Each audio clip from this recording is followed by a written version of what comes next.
సమాజంలోని రుగ్మతలను రూపుమాపేందుకు తన రచనల ద్వారా ప్రజలను చైతన్యపరిచిన యుగ పురుషుడు గుర్రం జాషువా అంటూ ఎమ్మెల్సీ కెఎస్ లక్ష్మణరావు కొనియాడారు. జాషువా జయంతి వారోత్సవాలలో భాగంగా ఎస్ఎఫ్ఐ, డివైఎఫ్ఐ విద్యార్థి సంఘాల ఆధ్వర్యంలో నిర్వహించిన వివిధ పోటీలలో గెలుపొందిన విద్యార్థుల బహుమతులు ప్రధానోత్సవంలో డాక్టర్ రమణ యశస్వితో కలిసి ఆయన హాజరయ్యారు. ఈ సందర్భంగా వారిరువురు ప్రసంగిస్తూ గుర్రం జాషువా చేసిన రచనలు అర్థం చేసుకుంటే ప్రతి ఒక్కరిలో పోరాట స్ఫూర్తి బయటకు వస్తోందని తెలిపారు. ఈ కార్యక్రమంలో ఎస్ఎఫ్ఐ జిల్లా కార్యదర్శి కిరణ్, డివైఎఫ్ఐ కార్యదర్శి కృష్ణకాంత్, కార్యక్రమం యొక్క రూపశిల్పి పాసెం రామారావుతో పాటు పలువురు రచయితలు పాల్గొన్నారు. జాషువా గురించి ఎలక్యూషన్ అంటే ఉత్తరత్వ పోటీలు, ఎస్ఏ రైటింగ్ వాటిని నిర్వహించారు. ఆ పోటీల్లో ఈరోజు మీరు బహుమతి ప్రదానం జరుగుతుంది. ఆ విజేతలందరికీ ముందుగా నేను హృదయపూర్వకంగా మీ అందరికీ అభినందనలు, శుభాకాంక్షలు తెలియజేస్తా ఉన్నాను. ముఖ్యంగా 3 కాలేజీ వాళ్ళు కనపడుతున్నారు నాకు ఇక్కడ. ఒకటి హిందూ కాలేజీ, రెండవది Bandlamudi Hanumayamma degree and junior college, మూడవది ప్రభుత్వ మహిళా కళాశాల స్టూడెంట్స్ కనపడుతున్నారు. ఎక్కువ అమ్మాయిలే కనపడుతున్నారు. ఈ పాప ఎంత చాలా బాగా పాడింది. నువ్వేకమ్మా ప్రవళిక నుంచో ఒకసారి ఎవరిది మీకు పోటీలు జరగకముందు గుర్రం జాషువా పేరు విన్నావా? గుడ్, బాగా పాడారు. గుర్రం జాషువా ఒక మహాకవి. మీరు అనేక మంది కవుల గురించి, కొంతమంది ప్రముఖుల గురించి అయినా మీరు అందరూ వినుంటారు. శ్రీశ్రీ పేరు విన్నారా? శ్రీశ్రీ ఒక మహాకవి. గురదాడ అప్పారావు ఒక స్థాయిలో ఒక మహాకవి. గురదాడ అప్పారావు ఏం రాశాడు ఆయన పద్యం? ఆయన రాసిన ఒక పాట చెప్పిన ఎవరు మీరు? గురదాడ అప్పారావు గారు రాసి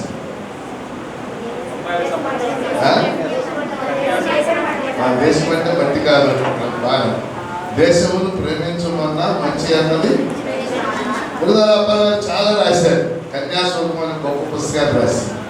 కన్యాశుల్కం ఆ రోజుల్లో చాలా గొప్ప చరిత్ర. అలాగే శ్రీశ్రీ, అలాగే మన ఊళ్ళో చాలా మంది ఉన్నారు. జంజాల పాపయ్య శాస్త్రి గారు అని ఏసీ కాలేజీలో ఆయన పనిచేశారు. ఆయన ఒక గొప్ప కవి. అలాగే తుమ్మల సీతారామూర్తి గారు అని అప్పికట్ల అయింది, బాపడుతుంది, ఆయన కూడా గొప్ప కవి. వీళ్ళందరితో పాటు ఒక గొప్ప సామాజిక కవి గుర్రం జాషువా.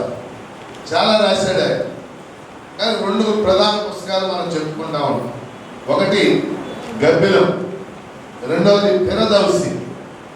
ఈరోజు ప్రజాశక్తి పత్రికలో కూడా కత్తి పద్మారావు గారు వ్యాసం రాసి పిరదౌసి అనే పుస్తకం. అంటే కవులు, గొప్ప కవులు సమాజం పట్ల ఆలోచించేవాడు. ఆ రోజు సమాజంలో ఏ అంశాలు అయితే ఉన్నాయో వాటిని ముందుకు తీసుకొస్తారు. జాషువా బతికున్న కాలంలో మన సమాజంలో, మన ఆంధ్రప్రదేశ్లో కానీ మన భారతదేశంలో కానీ మన సమాజంలో కుల వ్యవస్థ ఒక వాస్తవం. కులం ఉంది మన దేశంలో, ప్రపంచంలో ఏ దేశం లేదు. ఆ కుల వ్యవస్థలో కుల విమర్శకులు కొంతమంది మనుషుల్ని ఊరికి దూరంగా పెట్టడం, వీళ్ళు అంటరాని వాళ్ళని చూడటం మన సమాజంలో కొన్ని వేల సంవత్సరాలు కొనసాగింది. ఇప్పుడు కొనసాగుతుంది, తగ్గిపోయింది అది, కానీ ఇంకా కొనసాగుతుంది. అలాంటి విమర్శకులు ఏమన్నా. అలాగే మనుషులుగా మనం భౌతికంగా ఒకేలా ఉంటాం. ఒక ముక్కు ఉంటుంది, 2 కళ్ళు ఉంటాయి, 2 చెవులు ఉంటాయి, అందరికి ఇయ్యే కదా ఉంటాయి. ప్రపంచంలో 800 కోట్ల మంది మనుషులు ఉంటారు. 800 కోట్ల మందికి బ్లడ్ గ్రూప్స్ 4 ఉంటాయి. అవునా కదా? ఏముంటాయి? ABO AB, అంతేనా? ఆఫ్రికాలో నల్లోళ్ళు ఉంటారు, కానీ ఆ బ్లడ్ గ్రూప్ మనకు ఉండదు.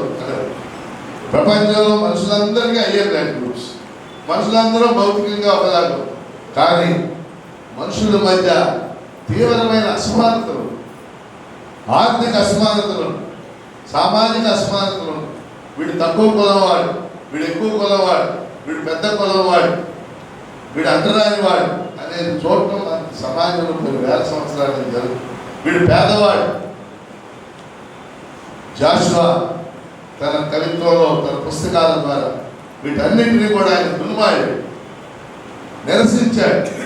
ఈ ఉండటానికి వీళ్ళు లేదని చెప్పి ఆయన స్వయంగా అంటరానితనాన్ని అనుభవించాడు. నాకు రామారావు పద్యం చెప్పాడు. రైల్లో వెళ్తున్నప్పుడు ఆయన పద్యాలు చెప్తుంటే అందరూ అద్భుతంగా ఉన్నాయా అని గొప్పగా విన్నారు అందరూ. మీదే ఊరు అంటే మాది ఎదుర్కొంటా అని చెప్పాడు. మీదే కులం అంటే పలానా కులం అనగానే అందరూ లేచి వెళ్ళిపోయారు. అప్పుడు దాకా అందరూ బాగుంది అన్నారు కదా, అక్కడ కులం ఎందుకు అడ్డం? ఇంత గొప్ప వ్యక్తి ఆయన.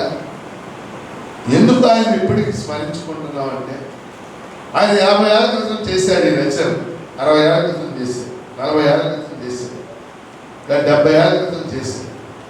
ఆ రచనలు ఇప్పటికీ ఆయన రచనలో ఉన్న విషయాలు సమాజంలో అలాగే ఉన్నాయి, అసమానతలు అలాగే ఉన్నాయి.